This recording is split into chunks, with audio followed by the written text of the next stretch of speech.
Hello students, आज हम लोग जो टॉपिक स्टार्ट किए थे कल, ठीक है, मैटर इन आवर सराउंडिंग्स, उसमें जो नेक्स्ट टॉपिक है उसको आज स्टार्ट करने वाले हैं। कल हम लोगों ने देखा था, डिस्कस किया था मैटर के बारे में, सराउंडिंग्स के बारे में, और क्या क्या प्रॉपर्टी होता है, पार्टिकल्स का क्या कैरेक्टरिस्टिक्स होता है, क्योंकि मैटर जो है पार्टिकल से बना हुआ होता है, तो उस पार्टिकल्स का क्या क्या कैरेक्टरिस्टिक्स है, तीनों कैरेक्टरिस्टिक्स को हम लोगों ने कल देख लिया था। आज जो है उसी में हम लोग आगे बढ़ेंगे, ठीक है। तो आज जो है हम लोग बात करने वाले हैं स्टेट्स ऑफ मैटर के बारे में, ठीक है। आज जो है हम लोग स्टेट्स ऑफ मैटर के बारे में डिस्कस करने वाले हैं। स्टेट्स ऑफ मैटर यानी कि कोई भी मैटर, कोई भी पदार्थ का कौन कौन सा अवस्था होता है उसके बारे में हम डिस्कस करेंगे। तो बेसिकली जो है वो 9th क्लास में आपको पढ़ना है, जो है वो 3 स्टेट्स है। Solid, second one is liquid, and third one is gas. और भी 2 स्टेट है, जैसे 4th स्टेट क्या है, 4th स्टेट है प्लाज्मा। प्लाज्मा क्या है इसके बारे में हम डिस्कस ज्यादा नहीं करेंगे, बस थोड़ा सा बता दे रहे हैं आपको। और ये सॉलिड, लिक्विड और गैस के बारे में हमको डिटेल में डिस्कस करना है, ठीक है। तो प्लाज्मा के बारे में बस एक लाइन जान लो कि प्लाज्मा क्या होता है। ये जनरली आयोनाइज्ड गैस है। प्लाज्मा क्या है? This is a 4th state of matter and it is ionised gas. ये आयोनाइज्ड गैस है। This is 4th state of matter. And 5th state of matter is Bose-Einstein condensate, BEC। इस state पे क्योंकि 2 scientist ने मिलकर काम किया था, जिनका नाम था सत्येंद्र नाथ बोस।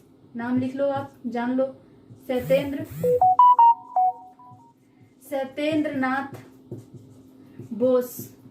एंड सेकेंड नाम वाज आइंस्टीन,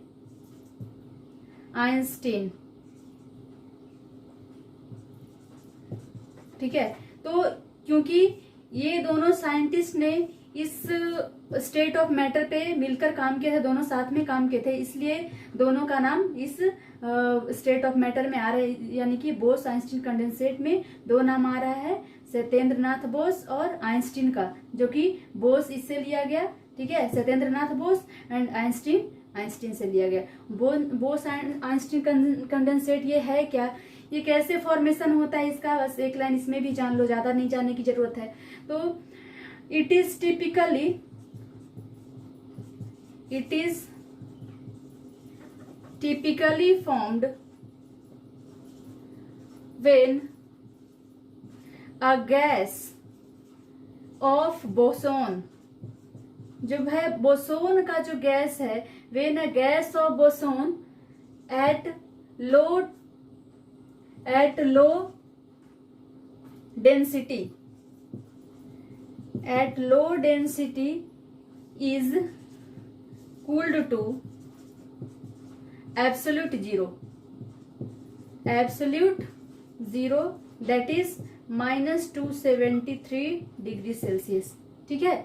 जब इस पे वो कौन सा गैस, बोसोन गैस को जब क्या किया जाता है, कूल किया जाता है, कितना टेम्परेचर पे, -273 डिग्री सेल्सियस के करीब जब इसको कूल किया जाता है, तो तब इस गैस का फॉर्मेशन, इस स्टेट का फॉर्मेशन होता है। तो it is typically formed when a gas of boson at low density, उसका डेंसिटी बहुत लो होता है, बहुत low, is cool to absolute zero, that is -273 degree Celsius पर जब हम कूल करेंगे तो 5th स्टेट ऑफ मैटर हमको प्राप्त होता है, जो कि क्या कहलाता है, बोस आइंस्टीन कंडेंसेट, ठीक है। इसका नाम क्या है, Bose Einstein condensate, Bose Einstein condensate, ठीक है। ये इस स्टेट का नाम है, 5th स्टेट ऑफ मैटर का नाम क्या रहा हमारा, बोस आइंस्टीन कंडेंसेट, ठीक है। अब जो है इसके 2 जो स्टेट ऑफ मैटर है, 4th एंड 5th, इसके बारे में थोड़ी थोड़ी जानकारी आपको मिल गई। अब जो है डिटेल में हमको क्या पढ़ना है, सॉलिड, लिक्विड और गैस के बारे में, इसके बारे में हम आगे देखते हैं होता क्या है ये। तो बेसिकली आप तो कल ही बता दिए थे इसको स्ट्रक्चर से कि इसके पार्टिकल्स, इसके अंदर जो है पार्टिकल्स का अरेंजमेंट कैसा होता है, इसमें फोर्स, सॉलिड, लिक्विड और गैस में फोर्स ऑफ अट्रैक्शन कैसा होता है, ठीक है, इस इनके मॉलिक्यूल्स, पार्टिकल्स एक दूसरे के साथ कैसे अरेंज्ड होते हैं। तो सारे चीज को जो कैरेक्टरिस्टिक्स आपने पढ़ा पार्टिकल्स का, उसी पे कल भी हम इस बात पे जिक्र किए थे कि जो भी पार्टिकल्स का अरेंजमेंट है, ठीक है, पार्टिकल्स के कैरेक्टरिस्टिक के बेसिस पे ही सॉलिड, लिक्विड और गैस को हम क्या डिफरेंशिएट करते हैं, और तीनों में डिफरेंस पाया जाता है इसी के बेस पे, ठीक है। तो आज हम लोग क्या करेंगे, सॉलिड, लिक्विड और गैस को वो देखेंगे, तीनों में डिफरेंस क्या है, ठीक है। सॉलिड ये है, सॉलिड, लिक्विड और गैस, ठीक है, ये क्या होता है। तो इसका जो है शेप बिल्कुल डेफिनिट होता है। सॉलिड का शेप क्या होता है, डेफिनिट होता है। डेफिनिट शेप क्यों होता है, क्योंकि इनके मॉलिक्यूल्स, इनके पार्टिकल्स क्या होते हैं, बिल्कुल क्लोजली पैक्ड होते हैं, ठीक है, बिल्कुल क्लोजली पैक्ड। हमने कल भी बताया था सॉलिड, लिक्विड और गैस, इनके पार्टिकल्स का अरेंजमेंट इस टाइप से था, बिल्कुल क्लोज। लिक्विड में थोड़ा दूर दूर पे है और गैस में बिल्कुल दूर दूर पे है, ठीक है। तो इस तरह से सॉलिड का जो है क्या है, इसका शेप बिल्कुल क्या है, डेफिनिट है। डेफिनिट शेप ये रखता है क्योंकि इनके बीच क्या है, force of attraction maximum. Maximum क्या है, फोर्स ऑफ अट्रैक्शन है, force of attraction. Force of attraction particles के बीच में मैक्सिमम है। क्या है, इंटरमॉलिक्यूलर स्पेस, मॉलिक्यूल्स के बीच में स्पेस क्या है, इंटरमॉलिक्यूलर स्पेस, वो क्या है, लिस्ट है, सबसे कम, ना के बराबर, ठीक है। और क्या है, दूसरा मॉलिक्यूल्स बिल्कुल क्या है, पास पास में है। मॉलिक्यूल बिल्कुल पास पास में है क्योंकि इनके बीच का जो डिफरेंस है वो बहुत कम है, फोर्स ऑफ अट्रैक्शन बहुत ज्यादा है, ठीक है। तो इसके वजह से क्या होता है कि इसका shape, it has definite shape, definite shape, इसका शेप क्या होता है, डेफिनिट होता है, ठीक है। अब उसी तरह से इसमें क्या होता है कि फोर्स ऑफ अट्रैक्शन थोड़ा सॉलिड के बनिस्बत इसमें थोड़ा फोर्स ऑफ अट्रैक्शन क्या होता है, लेसर होता है, lesser as compare to solid. और क्या होता है, इंटरमॉलिक्यूलर स्पेस इसमें थोड़ा ज्यादा होता है। इसमें क्या होता है, इंटरमॉलिक्यूलर स्पेस ज्यादा होता है, जिसके वजह से इसका क्या होता है, इसका डेफिनिट शेप डेफिनिट नहीं होता है। इट हैज, फर्स्ट डिफरेंस की बात करेंगे, it has no definite shape, इसका शेप डेफिनिट नहीं होता है। जिस भी कंटेनर में रखोगे उस कंटेनर का ये शेप ले लेगा, ठीक है। गैस की बात करेंगे तो इसमें भी क्या होता है, फोर्स ऑफ अट्रैक्शन बिल्कुल नील के बराबर होता है क्योंकि इसके पार्टिकल्स बहुत दूर दूर पे होते हैं, ठीक है। तो फोर्स ऑफ अट्रैक्शन बहुत कम है और मॉलिक्यूल्स जो हैं बहुत दूर दूर पे अवस्थित है। और तीसरा भी क्या होता है, पार्टिकल्स का जो मूवमेंट है इसमें वो भी क्या है, सबसे ज्यादा है इसमें, ठीक है। इसमें जो है इसका पार्टिकल्स बिल्कुल मतलब फ्री है एनीवेयर मूव करने के लिए क्योंकि इसके बीच में स्पेस प्रेजेंट है। वही बात करेंगे जब हम लिक्विड की, तो लिक्विड में क्योंकि स्पेस थोड़ा तो है, तो इसमें भी इसका मॉलिक्यूल जो है वो थोड़ा मूव करता है। लेकिन इसमें अगर सॉलिड की बात करेंगे तो सॉलिड के बीच में क्योंकि स्पेस है ही नहीं, बिल्कुल नहीं है, तो क्या करता है, ये अपने जगह पे तो हिल डुल सकता है लेकिन इधर उधर नहीं भाग सकता क्योंकि और स्पेस है नहीं। सब जगह तो आदमी बैठा हुआ है, देखिए सारे जगह पार्टिकल्स बैठा हुआ है, तो कहाँ जाएगा, तो एक जगह से दूसरी जगह नहीं जा सकता, लेकिन अपने जगह पे ही इस तरह से हिलडुल कर सकता है। इसमें एक जगह से दूसरी जगह जा सकता है और इसमें बिल्कुल फ्री है, कहीं भी जा सकता है क्योंकि इसके बीच में इसका पार्टिकल्स जो है वो बहुत दूर दूर पे अवस्थित है, ठीक है। अब जो है इसका बात करेंगे तो it has no definite shape, इसका भी शेप डेफिनिट नहीं होता है। इसको तो और जितना भी बड़ा कंटेनर में रख दोगे वो उतना बड़ा, वो सारा का सारा वो फिल कर देगा, ठीक है, उसका शेप ले लेगा। ठीक है। तो अब अगली बात करेंगे सेकेंड डिफरेंस की। तो सेकेंड डिफरेंस क्या है, इट हैज डिस्टिंक्ट बाउंड्रीज, ठीक है, इट हैज डिस्टिंक्ट बाउंड्री। अगर रीजन पूछेगा कि क्यों होता है डिस्टिंक्ट बाउंड्री, तो वही रीजन है क्या, maximum force of attraction, list क्या, इंटरमोलिकुलर स्पेस, ठीक है।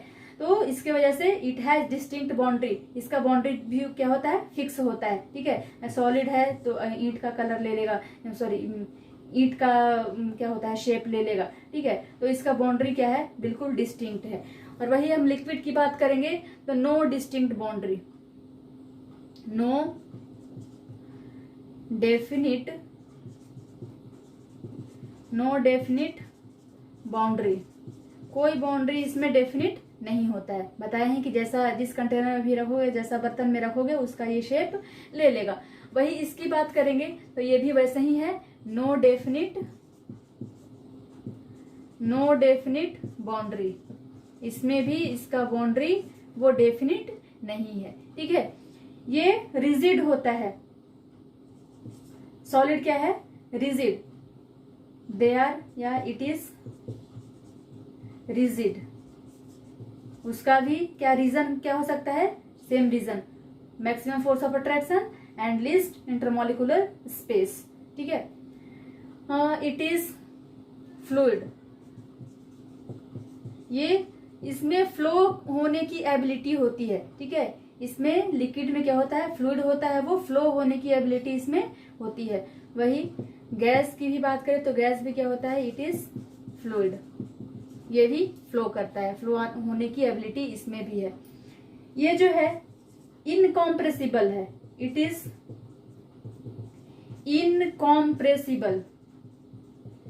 इनकॉम्प्रेसिबल। इसको अगर एग्जाम्पल हो एक ईंट को, ठीक है, ईंट को तुम दबाओ, ये दबेगा क्या, नहीं। कितना भी प्रेशर लगाओ, कितना भी जोर से इसको कंप्रेस करो, ये दबेगा नहीं। भले ही ज्यादा प्रेशर लगाओगे इस पे तो ये टूट जाएगा, लेकिन इसका शेप जो है वो फिक्स ही रहेगा, ठीक है। भले ही टूट जाएगा तो वो टूटने से तो वो अलग, इसका शेप थोड़ी ना चेंज हो गया। शेप तो चेंज होने का मतलब कि उसका जो है मैटर वो अलग नहीं होना चाहिए। तो ये तो ब्रेक हो जा रहा है, इसका शेप, ना ही इसका शेप चेंज हो रहा है और ना ही ये कंप्रेस होकर मतलब कि इसका क्या बोल सकते हो, ये छोटा पड़ ये हो रहा है। तो ये ब्रेक भले हो सकता है लेकिन इसको कंप्रेस हम नहीं कर सकते हैं। वही लिक्विड की बात करेंगे तो लिक्विड भी इनकॉम्प्रेसिबल होता है, इट इज इनकॉम्प्रेसिबल,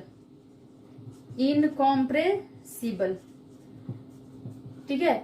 अगर हम ये ग्लास में पानी रखें, ठीक है, इसको अगर एक पिस्टन से ऊपर से दबाएंगे तो क्या होगा, अगर इसमें ये रहा तो क्या होगा, अगर छेद यहाँ पे एक छिद्र कर देते हैं तो इससे ये फ्लो करने लगा। मान लीजिए कि यहाँ तक वाटर लिए थे और उस पर से ऊपर ये पिस्टन लगाकर इसको प्रेशर लगा रहे तो क्या होगा, यहाँ पर से ये पानी का ये जो है ऊपर उठकर यहाँ से फ्लो करने लगे, लेकिन ये भी कंप्रेस बहुत हद तक नहीं होता है, ठीक है। तो ये भी इनकॉम्प्रेसिबल होता है। अब जो है गैस की बात करेंगे तो they are it is compressible होता है गैस। एग्जाम्पल आप देखते हो एलपीजी, जिसपे आप खाना बनाते हो, आपके घर में खाना बनता है, सीएनजी, ये सब क्या है, ये गैस ही है, लेकिन इनको कंप्रेस करके एक छोटा सा सिलेंडर में इनको भर लिया जाता है, ठीक है। इनको एक सिलेंडर में भरकर हम कंप्रेस कर लेते हैं। तो गैसेस क्या होता है, कॉम्प्रेसिबल होता है, और लिक्विड क्या होता है, इनकी ये भी इनकॉम्प्रेसिबल है, लेकिन गैस ये सॉलिड क्या है, ये कॉम्प्रेसिबल, ये इनकॉम्प्रेसिबल है, और ये क्या है, कॉम्प्रेसिबल है, ठीक है। सॉलिड इनकॉम्प्रेसिबल, लिक्विड भी incompressible, but gases are compressible, they can be compressed, ठीक है। अगला जो डिफरेंस हम देखेंगे वो क्या है, वॉल्यूम। इनका वॉल्यूम क्या है, वो डेफिनिट होता है। Fifth difference is they have या it has definite volume, definite volume होता है इसका, ठीक है। और वही जब हम इसकी बात करेंगे तो ये क्या है, इसका भी वॉल्यूम क्या है, इट हैज डेफिनिट वॉल्यूम, इसका भी क्या होता है, वॉल्यूम है, डेफिनिट है, और इसका वॉल्यूम डेफिनिट नहीं है, no definite volume, no definite volume. ठीक है, अगर थोड़ा सा जो गैस है, ठीक है, थोड़ा सा गैस को अगर पूरे रूम में ये कर दोगे तो पूरा रूम में उसका स्मेल चला जाएगा। ठीक है, अगर छोटा सा में रखोगे मतलब जितना बड़ा कंटेनर रहेगा वो पूरे कंटेनर को ये ऑक्युपाई कर लेगा। तो ये क्या है, इसका कोई डेफिनेट वॉल्यूम नहीं है। ठीक है, अब जो है हम अगली बात करने वाले हैं वो है change of state of matter. ठीक है, change of state of matter के बारे में हम डिस्कस करेंगे। अगला जो टॉपिक है हमारा, ये तो बात आपको समझ में आ गई होगी। Change of state of matter, कैसे स्टेट, ये मैटर का स्टेट जो है वो चेंज करता है। अगर हम प्रेशर बढ़ाएं, टेम्परेचर बढ़ाएं, प्रेशर घटाएं, टेम्परेचर घटाएं, तो इससे क्या फर्क पड़ता है स्टेट ऑफ मैटर पे, किसी भी मैटर के स्टेट पे क्या फर्क पड़ता है ये देखेंगे हम लोग। ठीक है, तो our next topic is change of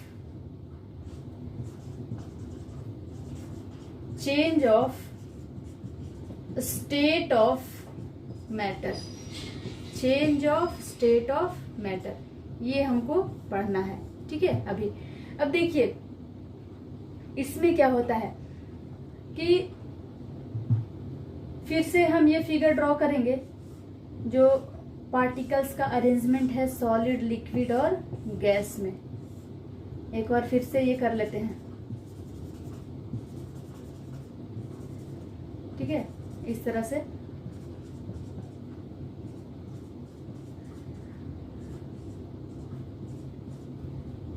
तो ये है हमारा सॉलिड, ये है हमारा लिक्विड और ये है हमारा गैस। ठीक है, अब क्या होगा इसमें, जैसे ही अगर सॉलिड को हम हीट करते हैं, ये है सॉलिड, सॉलिड को हम हीट करते हैं तो क्या होता है, इसका जो काइनेटिक एनर्जी है, जो सॉलिड के अंदर जो भी पार्टिकल्स प्रेजेंट है, ठीक है, तो उसका काइनेटिक एनर्जी क्या होगा, काइनेटिक एनर्जी वो बढ़ जाता है, इंक्रीज करता है, इंक्रीजेस।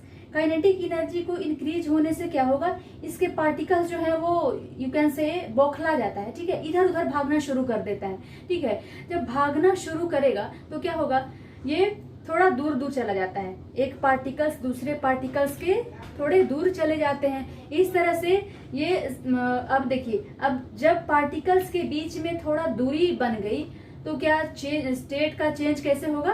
अब देखिए इसमें भी तो दूरी है, इसमें बिल्कुल दूरी नहीं दिखाई दे रहा है, लेकिन जैसे ही हम इसमें टेम्परेचर दिए, हीट इसको कर रहे हैं, तो क्या हो रहा है, इसका काइनेटिक एनर्जी बढ़ रहा है। और ये जो पार्टिकल्स हैं, मान लो कि ये पार्टिकल्स का अरेंजमेंट अब इस टाइप से हो गया, अब जो है इनके पार्टिकल्स इतना दूरी पे आ गया, क्योंकि इसका क्या बढ़ रहा है, काइनेटिक एनर्जी बढ़ रहा है। तो पार्टिकल्स एक दूसरे को क्या कर रहे हैं, वो ये धक्का दे रहे हैं। ठीक है, एक दूसरे से दूर भाग रहे हैं, इधर उधर भाग रहे हैं, मतलब मूवमेंट हो रहा है, मोशन हो रहा है इसमें।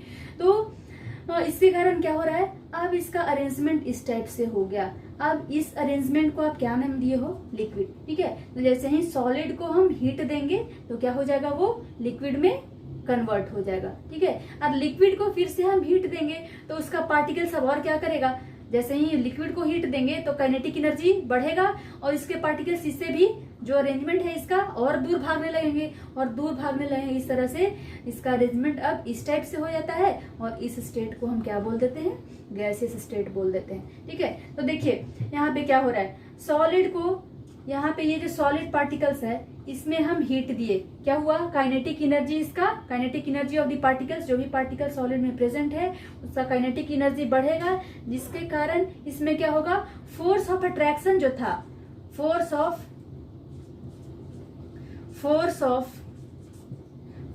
अट्रैक्शन क्या हो रहा है, डिक्रीज कर रहा है। देखिए ये जो सिंबल बनाए हैं हम इंक्रीज का, अपर एरो से जो दिखा रहे हैं वो काइनेटिक एनर्जी, जैसे ही हीट दिए यहाँ पे, ये जो है ये हीट का सिंबल है। सॉलिड को हम जैसे ही हीट दिए, काइनेटिक एनर्जी अपवर्ड एरो से दिखा रहे हैं, बढ़ रहा है। वही फोर्स ऑफ अट्रैक्शन क्या हो रहा है, एक दूसरे, जैसे काइनेटिक एनर्जी बढ़ा तो पार्टिकल्स के बीच में क्या हुआ, मूवमेंट यानी कि मोशन आ गया, अब वो एक दूसरे से दूर भागना चाह रहा है, तो दूर भागेगा यानी कि इसका फोर्स ऑफ अट्रैक्शन क्या हो रहा है, कम हो रहा है। ठीक है, फोर्स ऑफ अट्रैक्शन कम हो रहा है तो ये क्या करेगा, अब जो है ये लिक्विड फॉर्म में चेंज हो गया। अब जो है, अब देखिए फोर्स ऑफ अट्रैक्शन कम हो रहा है, सॉलिड का में क्या था, फोर्स ऑफ अट्रैक्शन बहुत ज्यादा था, काइनेटिक एनर्जी जैसे ही बढ़ा फोर्स ऑफ अट्रैक्शन इसका कम गया, पार्टिकल्स जो है वो दूर दूर, फोर्स ऑफ अट्रैक्शन जैसे ही क्या होगा, डिक्रीज होगा। डिक्रीज होने का मतलब पार्टिकल जो है पहले जितनी दूरी पे थे, जितना करीब करीब थे, अब वो उतना करीब नहीं है, दूर भागने लगेंगे। दूर भागने लगेंगे तो उनका अरेंजमेंट इस टाइप से हो जाएगा और वो लिक्विड में कन्वर्ट हो जाएगा। अब जो है लिक्विड में आने के बाद फिर से क्या हो रहा है, फिर से जब हम हीट देंगे, ठीक है, जब हम हीट प्रोवाइड कर रहे हैं तो फिर से क्या हो रहा है कि इसका काइनेटिक एनर्जी फिर से क्या हो रहा है, काइनेटिक एनर्जी जो है वो बढ़ रहा है और फिर से फोर्स ऑफ अट्रैक्शन क्या हो रहा है, वो घट रहा है। फोर्स ऑफ अट्रैक्शन घट रहा है, काइनेटिक एनर्जी बढ़ रहा है।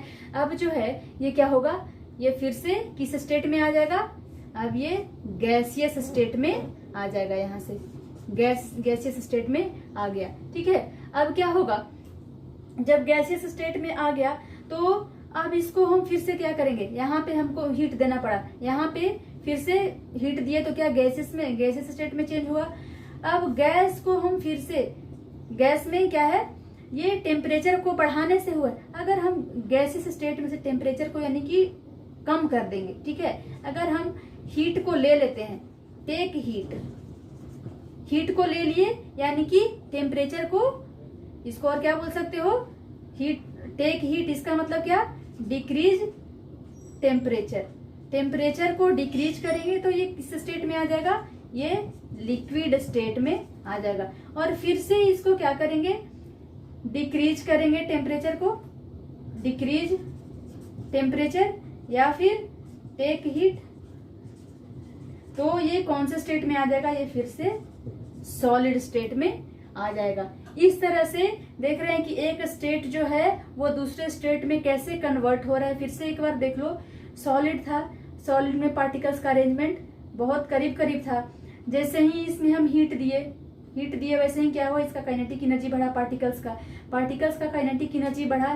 तो फोर्स ऑफ अट्रैक्शन इसका कमा। फोर्स ऑफ अट्रैक्शन कमने से क्या हुआ कि इसके पार्टिकल्स का अरेंजमेंट क्या हुआ, लिक्विड जैसा हो गया। अब जो है वो क्या हुआ, लिक्विड में कन्वर्ट हो गया। फिर से हीट दिए इस पे तो क्या हुआ, लिक्विड जो है, लिक्विड में फिर से लिक्विड का पार्टिकल्स का काइनेटिक एनर्जी बढ़ा और फोर्स ऑफ अट्रैक्शन कमा। फिर से जो है इनके पार्टिकल्स और दूर दूर पे चले गए और वो गैसियस स्टेट में आ गए। अब गैसियस स्टेट में आने के बाद क्या हुआ, जब हम टेम्परेचर को क्या कर रहे हैं, यहाँ पे डिक्रीज कर रहे हैं, तो क्या हुआ, अब जो है इसके अंदर काइनेटिक एनर्जी क्या हुआ, थोड़ा कम हुआ, क्योंकि काइनेटिक एनर्जी का डेफिनेशन आप क्या पढ़े हो, जूनियर क्लासेस में क्या पढ़े हो, पहले भी बता चुके हैं, एनर्जी ड्यू टू मोशन। तो अब जो है ये क्या हो रहा है, टेम्परेचर को घटा रहे हो तो इसका क्या होगा, काइनेटिक एनर्जी थोड़ा घटेगा और फोर्स ऑफ अट्रैक्शन अब जैसे जैसे इधर की ओर आ रहा है, लिक्विड की ओर टेंड कर रहा है, तो फोर्स ऑफ अट्रैक्शन जैसे लिक्विड से गैस में आने पे क्या हो रहा था, घट रहा था, अब ये बढ़ेगा। काइनेटिक एनर्जी क्या हो रहा था, इंक्रीज हो रहा था, अब जो है काइनेटिक एनर्जी डिक्रीज होगा और ये लिक्विड में कन्वर्ट हो जाएगा। अब लिक्विड में फिर से क्या करेंगे, अगर हम टेम्परेचर को डिक्रीज करेंगे तो फिर से काइनेटिक एनर्जी इसकी घटेगी और फोर्स ऑफ अट्रैक्शन बढ़ेगा, ठीक है, और ये सॉलिड स्टेट में कन्वर्ट होगा। इस तरह से ये जो है किसी भी स्टेट ऑफ मैटर, किसी भी मैटर का कन्वर्जन इस टाइप से होता है। सिंपली हम एग्जांपल लेंगे वाटर का, ठीक है, वाटर जो है वो तीनों स्टेट में पाया जाता है, बहुत अच्छा एग्जांपल है स्टेट चेंज का, तो इसको हम डिस्कस करेंगे। जैसे देखिए आइस ले लिए, ये आइस है, ठीक है, ये क्या है, solid form of water, solid form of water है। आइस पे में हम क्या करते हैं, हीट देते हैं, गिव हीट दिए, ये किस में कन्वर्ट हो गया, ये वाटर में कन्वर्ट हो गया। वाटर को हम फिर से हीट देंगे, ये क्या होगा, ये गैस में यानी वेपर में कन्वर्ट होगा। वेपर को हम कंडेंस करेंगे तो ये किस में आ जाएगा, फिर से वाटर में, और वाटर को हम क्या करेंगे, ये कंडेंस किए तो फिर से इसको हम कंडेंस करेंगे, ये फिर से किसमें आ जाएगा, वो आइस में कन्वर्ट हो जाएगा। इस तरह से किसी भी मैटर का स्टेट का चेंज हो रहा है। ठीक है, आज हम यहीं पे बात करें, ये खत्म करते हैं इसको। Thank you.